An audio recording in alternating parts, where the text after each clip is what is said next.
Live from downtown Detroit, Local 4 News at 11 starts now. When classes resume at Michigan State University 1 week after the deadly campus shooting, students will have a new option for navigating the rest of the semester.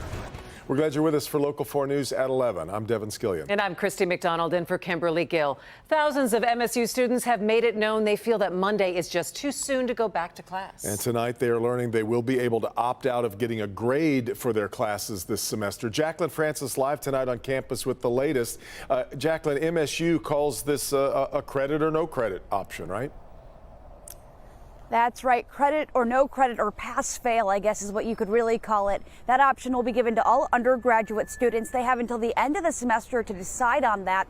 And the university is also encouraging professors to give students the time and space in class to talk about and process what happened.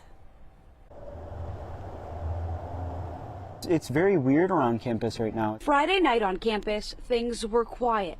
This building, the Minskoff Pavilion, is usually just full. Like, there's people all over, all the rooms are booked.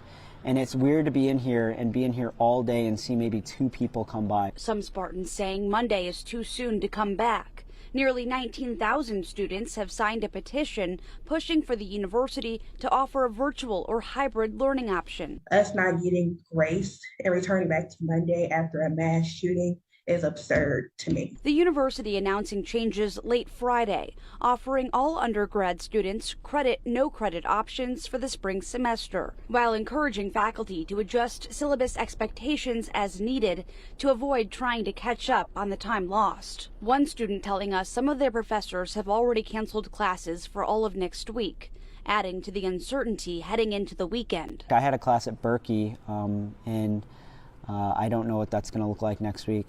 We're looking at potentially other buildings. I want to see my classmates again, but also I want to, make sure that the Spartan community reheals as well. Brennan Haugen is doing his part to help those remaining on campus, delivering free meals to their doorstep. People aren't eating. People are barely getting sleep because of this.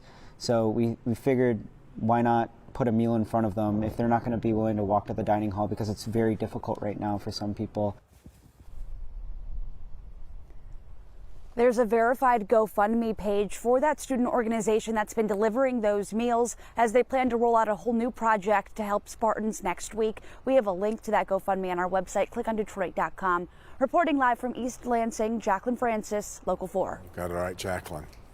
You know, the 5 students who were wounded in Monday's shooting are still in the hospital. At last check, 4 of them remain in critical condition. 1 of them is in stable condition.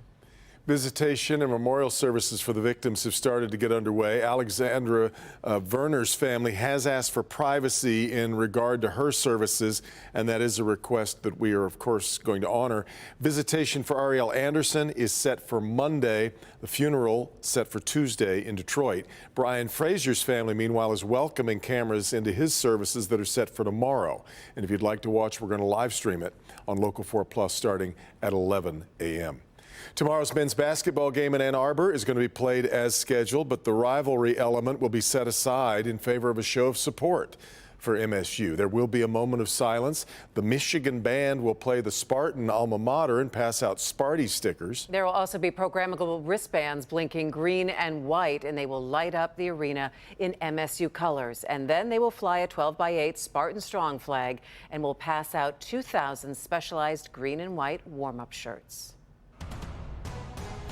All right, now we need to get to breaking news from Detroit's east side, where 1 person has died in a house fire. This is happening on King Street near I-75 in Holbrook. You can see the flames caused severe damage to this home.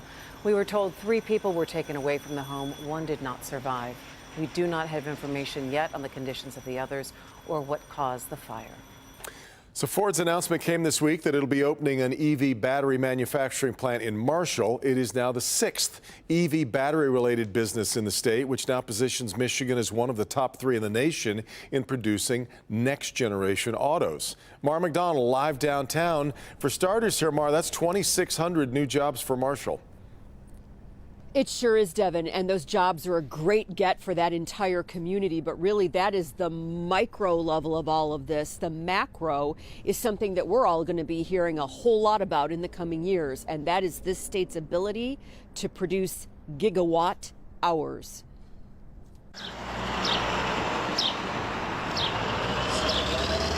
Charming Marshall, known for its 19th century American architecture and the home of Wynn Schuler's, will now boast the next generation of auto manufacturing in America.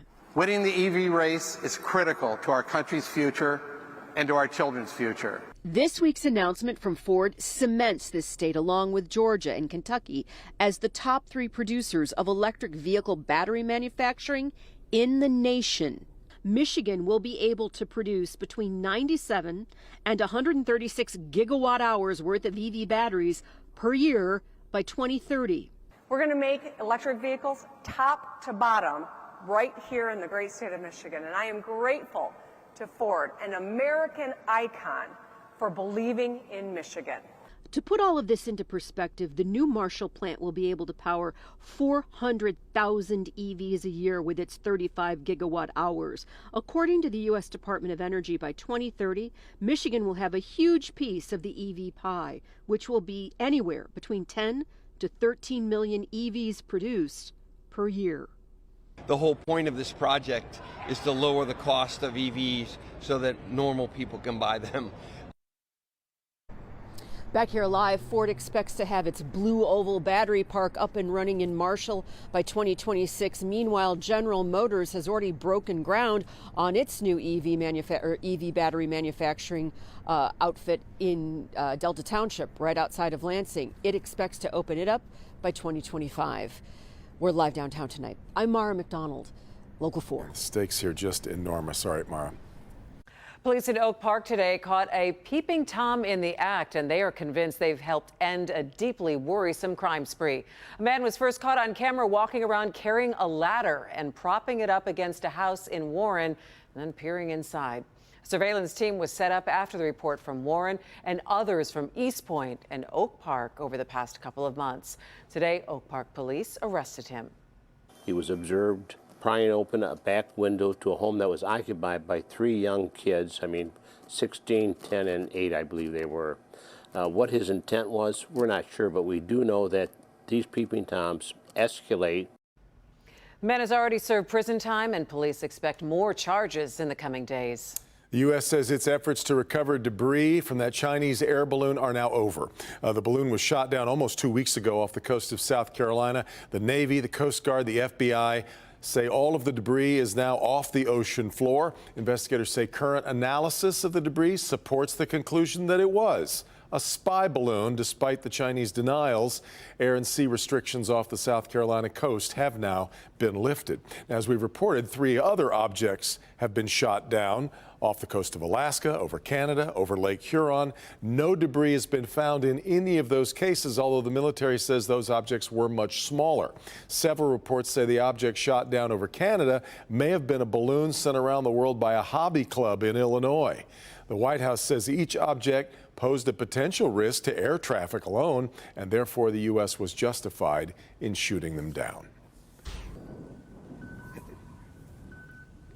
Well, it is a cold end of the week, but the weekend is upon us. And warming up as we go through it, right, Kim? It will warm up, but it's going to take a little time. Tonight, it is chilly outside. 19 in Pontiac, already down to 16 in Mount Clemens, 12 in Port Huron, 21 at Metro, and 20 over in Ann Arbor. We're about 15 degrees colder right now than we were at the same time 24 hours ago in Mount Clemens. It's 20 degrees colder at this hour than it was in Port Huron at this time. 10 degrees colder in the city, Metro, and also in Ann Arbor. Well, here's our My Pick of the Day. This comes from Michael in West Bloomfield. This is what he managed to scrape together this morning. We had that layer of ice and then just a little bit of snow on top of it, so just enough to make that snowman. You can always go to the Forewarn Weather app and upload your My Pick. It can be your dog, your cat, your pets, the weather, whatever you want it to be. We love to get those every day. 43 degrees will be the high temperature tomorrow with a lot of sunshine. A very pretty start to the weekend, a great day for the winter blast.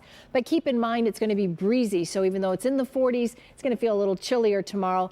By Sunday, though, near 50. We'll talk about some snow and ice possible in the future forecast coming up. But first, if you want interactive radar in the palm of your hand and keep up to date on the weather in your neighborhood, just download the Forewarn Weather app. Go to your favorite app store, type in WDIV. The Forewarn Weather app is free.